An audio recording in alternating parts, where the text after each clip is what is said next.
सूखे पेड़ को पानी देकर सरजू ने दिखाया कमाल। मिला उसे सोने का फल, बदल गया उसका हाल।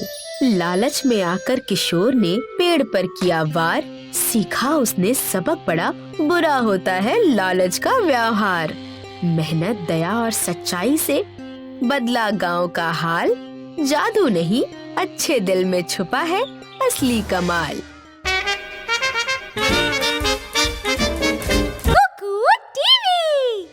तेज धूप है, सरजू की झोपड़ी छोटी और पुरानी है। मिट्टी की दीवारों में दरारें हैं, छत की सूखी घास झड़ रही है। बारिश नहीं हुई इसलिए जमीन पर धूल है। सरजू बेंच पर बैठा है, वो अपने खाली हाथों को देखता है। वो बहुत उदास और थका हुआ है। चंपा झोपड़ी से बाहर आती है। उसने फीकी ड्रेस पहनी है। उसके हाथ में छोटा मिट्टी का घड़ा है। वो धीरे धीरे चलती है ताकि पानी गिर ना जाए। वो अपने पिता के पास बैठती है। वो देखती है कि सरजू परेशान है। वो हल्की सी मुस्कान देती है ताकि वो थोड़ा अच्छा महसूस करे।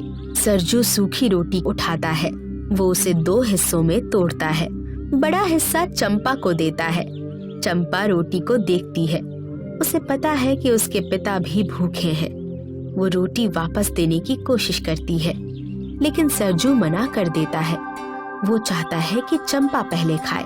चंपा बेटी, ये रोटी खा लो। आज हमारे पास बस इतना ही है। कल मैं जंगल जाऊंगा ना तो और लकड़ियाँ लाऊंगा, और जब मैं बाजार में बेचूंगा तब हम भर पेट खाना खा पाएंगे। नहीं पिताजी, आप भी खाइए।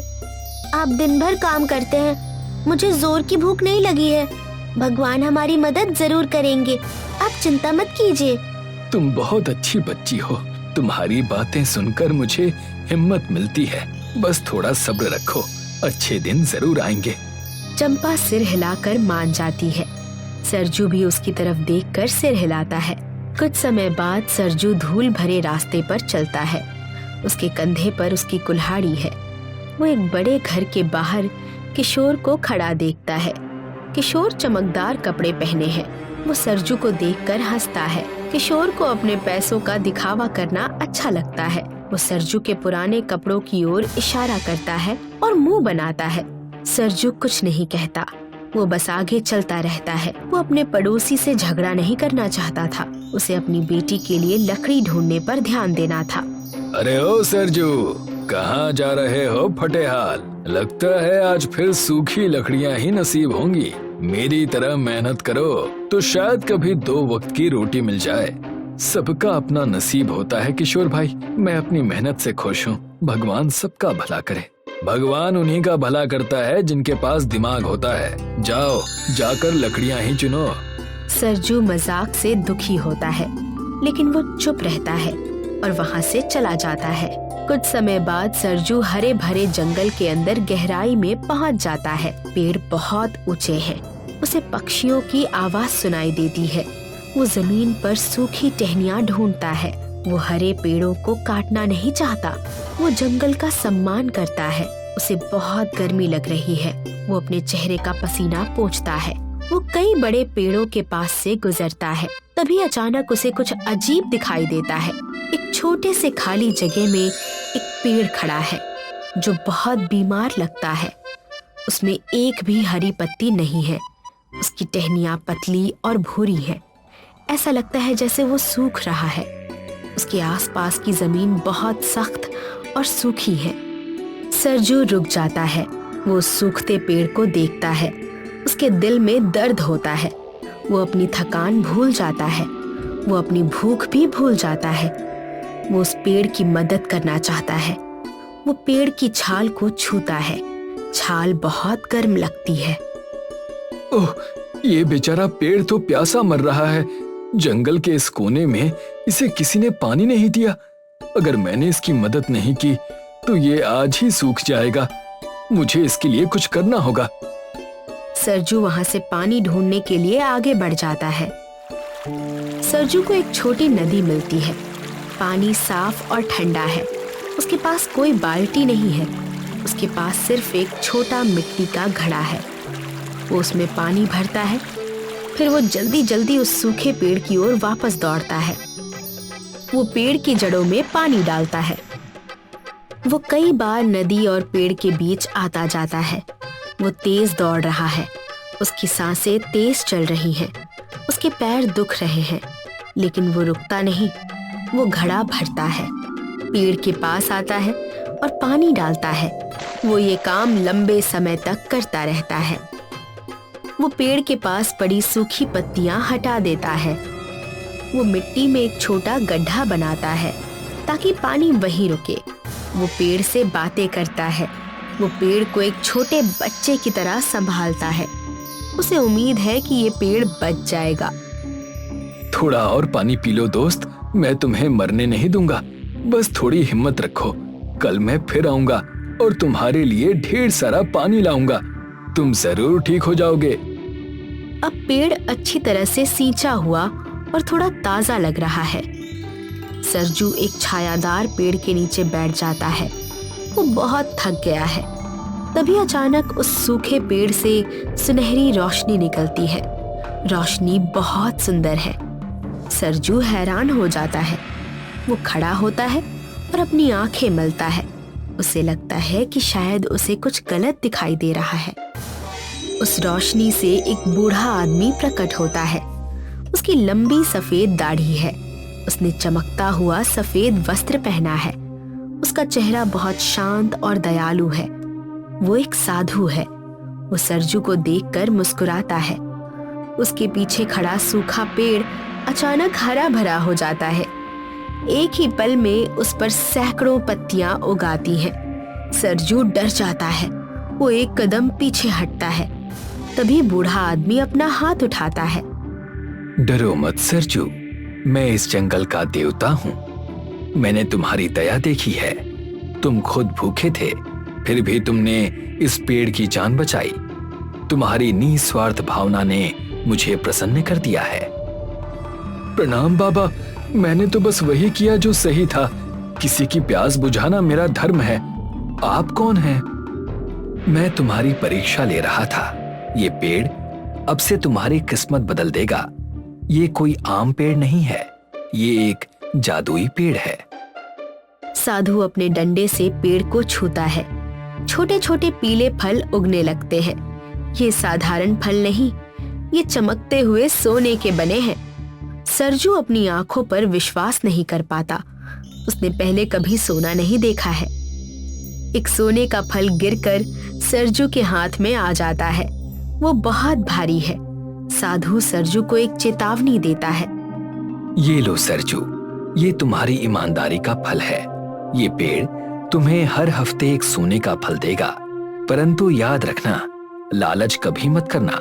अगर तुम लालची बने तो ये पेड़ फिर से सूख जाएगा। इसे दूसरों की मदद के लिए इस्तेमाल करना। बाबा, मैं आपसे वादा करता हूँ, मैं इस सोने का उपयोग सिर्फ अपनी जरूरत और दूसरों के भले के लिए ही करूंगा। आपका बहुत बहुत धन्यवाद। इतना कहकर साधु हवा में गायब हो जाता है। सरजू वहीं खड़ा रह जाता है, हैरान और चुप। शाम को सरजू घर आता है। वो बहुत खुश है।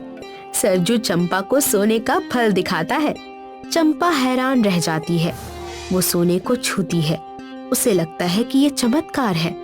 दोनों साथ बैठते हैं और सोचते हैं कि सोने का क्या करना चाहिए। पिताजी, क्या ये वाकई में असली सोना है?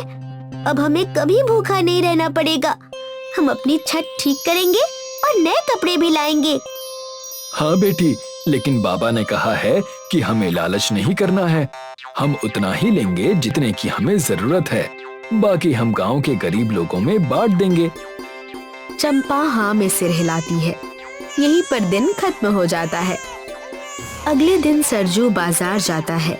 वो सोने का एक छोटा सा टुकड़ा बेचता है। उसे बहुत सारे पैसे मिलते हैं। वो चावल और दाल के बोरे खरीदता है। वो ताजे फल और सब्जियां भी लेता है। घर लौटते समय वो गांव के गरीब लोगों के घरों पर रुकता है। वो उन्हें खाना और कुछ सिक्के देता है। काका, ये लीजिए थोड़े पैसे और राशन। अब आपको भूखा नहीं रहना पड़ेगा। भगवान सब ठीक कर देंगे। तुम बहुत नेक इंसान हो सरजू। भगवान तुम्हें हमेशा खुश रखे। तुम्हारी वजह से आज मेरे घर में चूल्हा जलेगा। सरजू को अंदर से बहुत खुशी महसूस होती है। उसे लोगों की मदद करना अच्छा लगता है। उसी समय किशोर सरजू को देख रहा होता है। वो देखता है कि सरजू पैसे बांट रहा है। उसे बहुत जलन होती है। वो सोचता है कि एक गरीब आदमी इतना अमीर कैसे बन गया। उसे लगता है कि सरजू को कोई खजाना मिल गया है। वो इसका राज जानना चाहता है। ये सरजू तो रातों रात अमीर बन गया। जरूर इसके पास कोई खजाना है। मुझे पता लगाना होगा। वो गुस्से में अपना सिर हिलाता है। रात को सरजू अपने घर से बाहर निकलता है। उसके हाथ में एक पुराना थैला है। वो चारों तरफ देखता है, कहीं कोई उसे देख तो नहीं रहा। जब उसे यकीन हो जाता है कि कोई नहीं देख रहा, तो वो आगे बढ़ जाता है। लेकिन पेड़ के पीछे किशोर छिपा हुआ होता है। वो चुपचाप सरजू के पीछे चल पड़ता है। सरजू उस जादुई पेड़ के पास पहुंचता है। उसे ये पता नहीं होता कि किशोर उसका पीछा कर रहा है। वो पेड़ के पास रुकता है और उसे 2 बार हल्के से थपथपाता है। थोड़ी ही देर में एक सोने का फल जमीन पर गिरता है। सरजू उसे उठाकर अपने थैले में रखता है और वहां से चला जाता है। किशोर ये सब देख लेता है। उसकी आंखें लालच से चमकने लगती हैं। ओह, ये क्या? ये तो सोने का पेड़ है। मैं इसे चुरा लूंगा और सबसे अमीर आदमी बन जाऊंगा। ये कहकर वो थोड़ी देर तक सोचता है। अब मैं इस पेड़ को काट कर सारा सोना निकाल लूंगा। फिर मुझे किसी के सामने हाथ नहीं फैलाना पड़ेगा। ये सारा सोना मेरा है। वो नियमों की परवाह नहीं करता। वो सिर्फ अमीर बनना चाहता है। और अगली रात किशोर कुल्हाड़ी लेकर पेड़ के पास आता है। वो कुल्हाड़ी को ऊपर उठाता है और पूरी ताकत से पेड़ पर वार करता है। लेकिन पेड़ नहीं टूटता, बल्कि वो हिलने लगता है। आसमान में तेज गरज सुनाई देती है। सोने के फल काले पत्थरों में बदल जाते हैं। पेड़ बहुत गुस्से में लगता है। तभी सरजू दौड़ता हुआ वहां पहुंचता है और किशोर को कुल्हाड़ी के साथ देखता है। वो पेड़ को हिलते हुए देखता है। पेड़ की डालियां सांपों की तरह हिलने लगती हैं। वे किशोर के शरीर को जकड़ लेती हैं। किशोर फंस जाता है। वो मदद के लिए चिल्लाता है। वो बहुत डर जाता है। डालियां बहुत कसकर उसे पकड़ लेती हैं। बचाओ, बचाओ, सरजू, मुझे बचाओ। ये पेड़ मुझे मार डालेगा। मुझसे गलती हो गई, मुझे माफ कर दो। तभी वहां साधु प्रकट होता है। वो अब बहुत गुस्से में है। उसकी आंखों में तेज गुस्सा दिखता है। वो अपना डंडा किशोर की ओर उठाकर इशारा करता है। लालची इंसान, तूने अपनी लालच की वजह से इस पवित्र पेड़ पर वार किया। तुझे इसका दंड अवश्य मिलेगा। तभी सरजू आगे बढ़ता है और घुटनों के बल बैठ जाता है। बाबा, कृपा करके इसे छोड़ दीजिए। ये अपनी गलती समझ गया है। लालच ने इसकी बुद्धि भ्रष्ट कर दी थी। इसे एक मौका और दे दीजिए। साधु सरजू की ओर देखता है। वो देखता है कि सरजू अब भी दयालु है। वो किशोर को एक आखिरी मौका देने का फैसला करता है। वो अपना डंडा घुमाता है। पेड़ की डालियां किशोर को छोड़ देती हैं। किशोर जमीन पर गिर जाता है। केवल तुम्हारी वजह से मैं इसे छोड़ रहा हूँ सरजू। किशोर, याद रखना, जो दूसरों का बुरा चाहता है उसका कभी भला नहीं होता। किशोर तुरंत अपनी गलती समझ जाता है। वो घुटनों के बल बैठ जाता है और माफी मांगता है। बाबा और सरजू, मैं आप लोगों से इस दुष्कर्म के लिए माफी चाहता हूँ।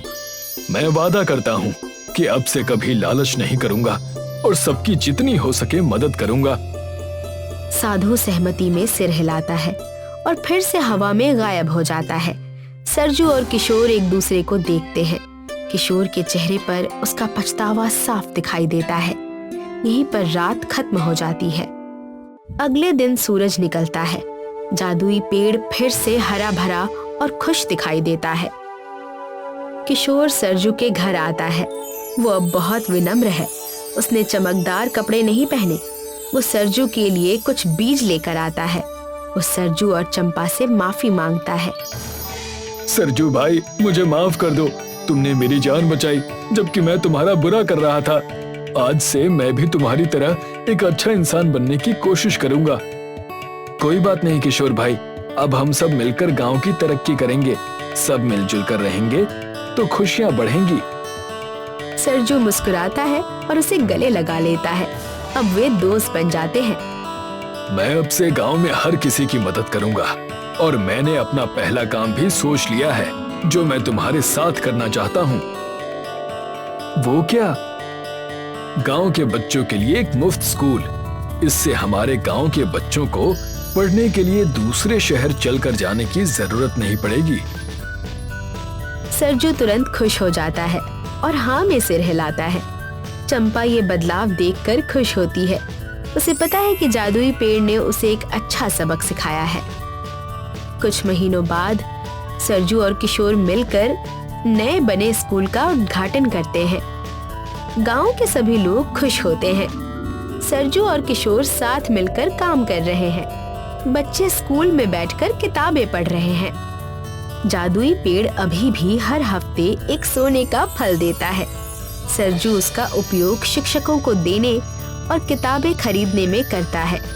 गांव अब गरीब नहीं रहा।